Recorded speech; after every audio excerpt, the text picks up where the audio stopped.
in the land of Bethlehem, Judah, during the rule of Saul, there lived the Ephrathite Jesse, who had 8 sons. I, Eliab, was the oldest, and the youngest was David. And when the armies of the Philistines gathered their forces against Israel, I volunteered my services to King Saul. And with me went my next 2 older brothers, Abinadab and Shammah. My 5 other brothers remained at home to help our father, who was getting old. Each had a duty to perform. For David, it was to tend our father's sheep. But when Abinadab, Shammah, and I had left to join the army of Saul, David grew restless. Often, when our father went into the field, he would find David dreaming, his eyes staring far beyond the horizon, while the sheep wandered about the hillside. David! Oh, Father, what are you doing in the field? I came to see how it goes with you, my young dreamer. And it is well that I came.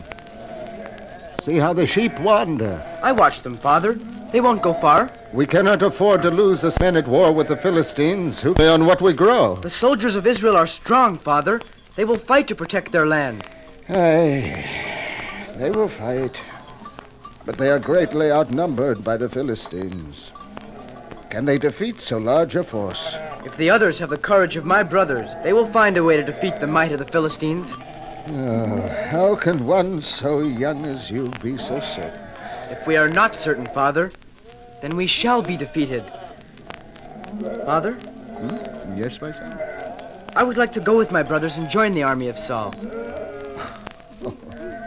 But you are still but a boy, David. I am strong enough to shoulder the plow and carry the yoke when there is water to be drawn from the well. And who would tend the sheep? 4 of my brothers will be with you. Let one of them see to the sheep. But what do you know of the ways of a soldier, David, of fighting, of killing? What I do not know, I will learn. You will give me your permission to go? I will consider it. Oh, but Father, the time grows short. Why, even now... Even now, the sheep are beginning to stray.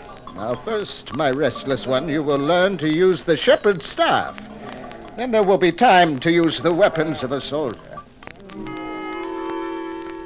So passed the days. As we, the soldiers of Saul, pitched our tents on a mountain overlooking the valley of Elah, the Philistines set up camp on a mountain opposite to us. And as we waited, my brother David also waited, each day more impatiently than the next. Waited only for the day when our father would give his consent for David to join us on our war with the Philistines. Then one day, David found father waiting for him when he returned from the fields. David, do you know the valley of Elah? Where the army of King Saul is camped? Yes, Father, I know it well. You're giving your consent for me to join my brothers? Yes. Father! But, not as a soldier. Not... I don't understand. I'm concerned for your brothers, whether they are with sufficient food and if they're well. For this reason only, I send you to the valley of Elah to take to your brothers this parched corn and these 10 loaves. You will carry also these 10 cheeses to the captain of their 1,000. And you will bring me back word of your brothers. I must return? Aye, you must return. Oh, David, my son, let not your eyes tear with disappointment. Some must fight, while others must remain at home, so the flocks will not hunger nor the fields wither and die. This is as it must be done. David, when you have reached man's age, my son, may there be an end to war, when we shall live in peace with our brothers. Now, go, David, and the God of Israel go with you. The next morning, with the coming of the day, David left the sheep with another of our brothers and did as father had commanded him.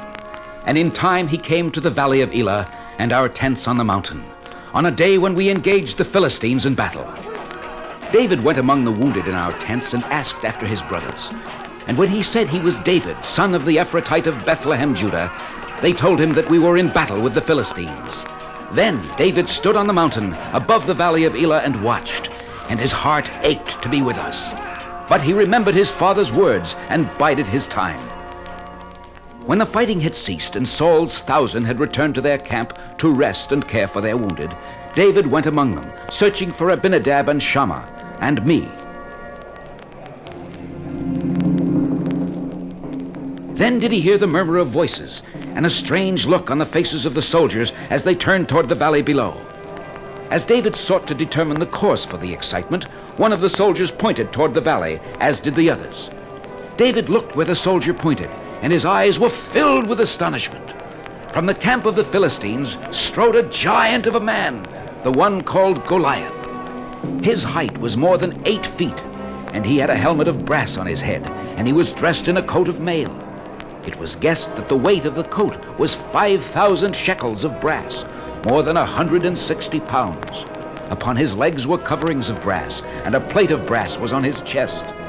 The shaft of his spear was more than the height of a normal man, and there were those who would swear that the iron head of his spear would weigh 20 pounds. As this giant, Goliath, approached the foot of the mountain where we were camped, he raised his spear, and the men grew quiet. You, soldiers of Israel, why have you set yourselves in battle formations? We are Philistines, and you are only servants to Saul. The force of the Philistines is greater than yours.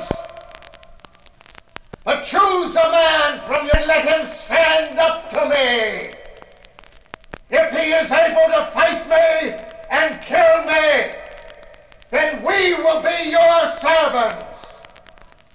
But if I kill him, you will be our servants and will serve us. Come, who will it be? I defy the armies of Israel this day. Give me a man that we may fight together.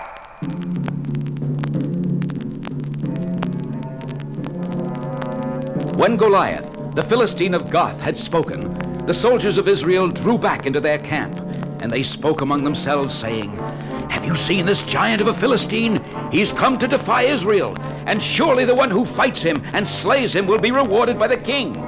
Riches will be his, and the hand of the king's daughter in marriage, and his father's house will be free in Israel." David listened to the talk among the soldiers, and he grew angry. A Philistine had come to defy the armies of Israel and the living God. There must be one among Saul's 1,000 who would take up Goliath's challenge. It was then, as David wandered through the camp, that I spied him. David! Eliab, my brother! What are you doing here? And what have you done with the sheep? Lost them, no doubt. The sheep are not lost. Father sent me to you. Do not lie, David. I know what has been in your mind. You came here just to watch the fighting, perhaps also to take up a spear. And have I not a cause to do so? But Father did send me to bring you food, and food to the captain. If this is true, then leave the food and return home. In a moment. Eliab? Well? Is it true what the soldiers are saying? He who slays Goliath the Philistine will be rewarded by King Saul? Aye, if such a man can be found among Saul's 1,000. I would not risk my life against him who could crush me as he would a pile of twigs. There is one who would stand up to Goliath. Aye?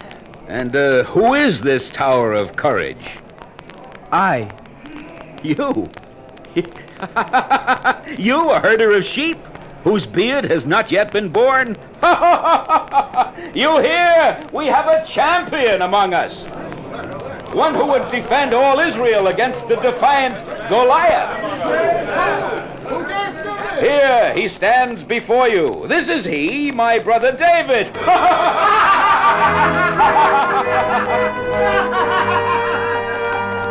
David had offered to face Goliath, and the laughter grew as word made its way through the camp. But when it reached the tent of Saul, the king, he sent for David to question him. Is it you who has spoken out, who would fight Goliath? Yes, sire.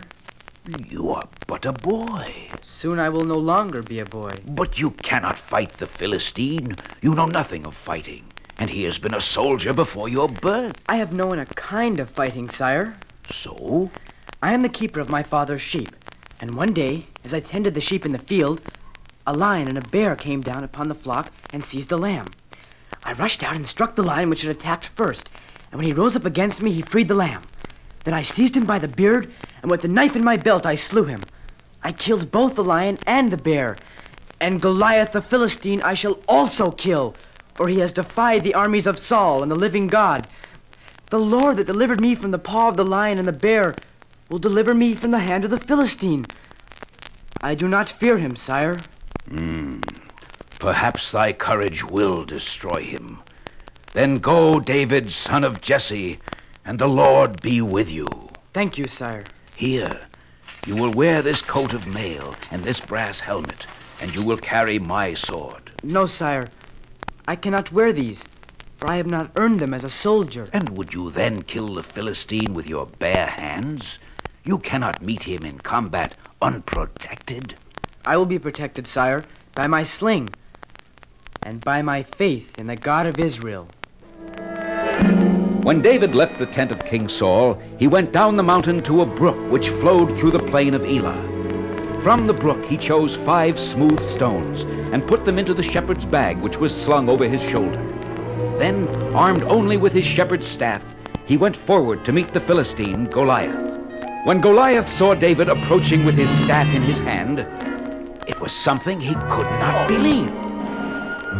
Is this what the armies of the king of Israel have sent to face me? A boy fair of skin, armed with a shepherd's staff? Tell me, boy, am I a dog that you come to me with sticks? I come with weapons of my own choosing. And you are both young and a fool. Come to me, and I will feed your flesh to the birds in the sky and the beasts of the field. I do not fear your spear, Philistine, nor the rattle of your armor. I come to you in the name of the king and in the name of the God of Israel, whom you have defied. Today he will deliver you into my hands, and I will kill you, and I will feed your flesh to the birds in the sky and the beasts of the field. You speak only words, little one. Words which will rattle in your mouth like pebbles in a cup. Then come, Philistine, and let us meet, and you shall feel the sting of my pebbles. Now, as we watched, David and Goliath drew close together, and we prayed that the God of Israel was truly with David. The two drew closer still. Then, raising his arm, Goliath cast his spear at David. But David moved quickly away, and the spear thrust itself into the ground. You move like lightning, little one, but I shall not miss my mark a second time. Then did Goliath pull his spear from the ground and turn to face David. Now, call upon your God, little one. The God who will send you into battle with only a shepherd's stick. We will see who is the most powerful, the God of Israel or Goliath the Philistine. We wait for you, Philistine, the God of Israel and I. Once more, David and Goliath drew near one to the other. And as we watched, David put his hand into the bag which hung over his shoulder and drew out one of the stones which he had taken from the brook. As he came closer to Goliath, he drew a sling from the bag and fitted the stone into it. Now comes the time, Philistine, when you shall feel the anger of the God of Israel and the sting of my pebbles. Quickly, David raised his arm and swung the sling about his head. Then he cast the stone toward Goliath. Straight as a spear flew the stone and found its mark in the forehead of Goliath. David had slain Goliath. And when the Philistines saw that their champion was dead, they left the valley of Elah and fled. And when the soldiers of Israel knew that Goliath was dead and the Philistines were gone, a great shout arose. And we who were his brothers knew that little David, the shepherd boy, was no more. For on this day was David the man born. And when the stories of courage and faith are gathered together, chief among them will be the story of David, son of Jesse the Ephratite, and how he slew Goliath the Philistine in the valley of Elah. The story as I have told it to you.